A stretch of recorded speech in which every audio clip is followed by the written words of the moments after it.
So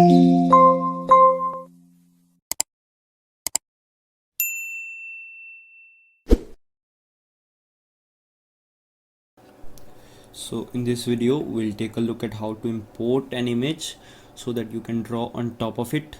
This is really good if you're trying to draw over a sketch or maybe a floor plan that you received as a JPEG or PDF, and that way you can draw on top of it using it as a reference. So to get started here, let's go to File, then Import. Just make sure our format is set up to all supported image types, and let's make sure we are using it as an image, not as a texture or use as new match photo. And the image that we are taking a look at is this floor plan image here, and the tip that you want to know here is to know a distance in the image itself.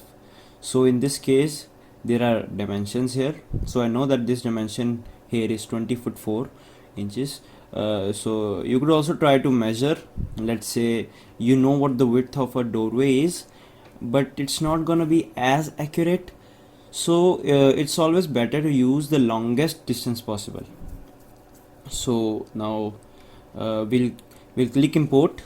That's a good habit. I always like to start importing from the origin point, so click and release here. Now I move my cursor to the right, and actually if I knew the width of the paper and did the scale factor for you, you could actually type in the dimensions here or the width if you know it. But in our case, let's just click just to sort of get the image in the model space. When you import as an image, it's similar to importing a surface, putting a texture on it and then grouping it. So I kind of think of an image in that case that it's an image that you can't sort of open, and it's sort of grouped or isolated. I should say that it's sort of like locked. Think of it like a locked group. So it's great to just kind of trace on top of. If you want to actually draw inside and sort of cut away part of the image, we can click right click and actually explode the image.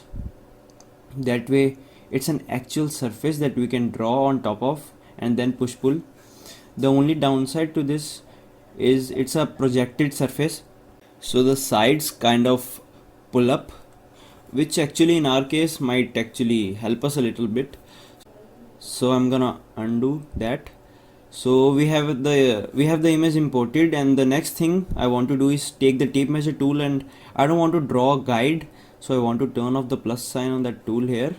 In this case I can press Option on a Mac, Control on a PC, and I'm gonna scroll in as close as I can, and I'm gonna click and release on top of this distance. Now scroll out and scroll back down, and I'm gonna simply measure this. So I'm gonna click again. SketchUp is telling me that my distance is a little over 42 feet, which is incorrect. I want it to be 21 foot 4, which I'll type into the keyboard and then press enter. By pressing enter, SketchUp will ask us to resize the model, and it's gonna scale everything based off of that measurement. So there I can click yes. It looks like the model disappears. It's not gone. It just went lower down onto the screen because of the scale. So we can click the zoom tool here to see that better. So now if we take the tape measure again, we can measure this distance and see pretty close to that 21 foot 4. And now even over here we can measure the 17 feet 8, and yeah, we're pretty close. So if you're doing a conceptual model where the precision and accuracy isn't important, so you know it's about just modeling the walls and getting it close, then you can draw all right on top of this. It doesn't matter. But if you're looking to use it as a base and create a more accurate measurement, the next step you could do is actually create guides on those specific distances. So once the image is here, we can save it and then we can move on to the next steps. So that's pretty much it for this one. Keep watching this series. Thank you.